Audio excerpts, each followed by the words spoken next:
America को लगिला बड़ झटका। ईरान विपक्ष युद्ध में 42 अमेरिकीय युद्ध विमान नष्ट होइछि।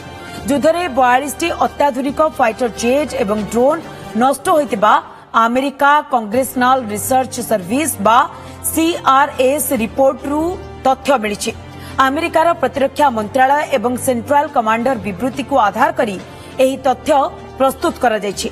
नष्ट विमान मध्यरे रहिछि अमेरिकार फाइटर जेट F-35, शक्तिशाली F-15 एवं अनेक MQ-9 रिपर ड्रोन। युद्ध चलिथिबारु आगको क्षयक्षति वृद्धि नहीं आशंका प्रकाश पाइछि। ईरान विपक्ष में चलिथिबा ऑपरेशन एपिक फ्यूरी अधीन रे समस्त शक्तिशाली विमान क्षतिग्रस्त होइछि। एही सामरिक अभियान रे वर्तमान सुधा प्राय $29 बिलियन खर्च होइतिबा पेंटागन घोषणा करिछि। सेपटे अमेरिका को कड़ा चेतावनी सुनाइछंती ईरान वैदेशिक मंत्री। से कहिसंती जदि ट्रम्प पुणी युद्ध आरंभ करंती तेबे अमेरिका को आहुरी बड़ आश्चर्यजनक आघात लागि पारे।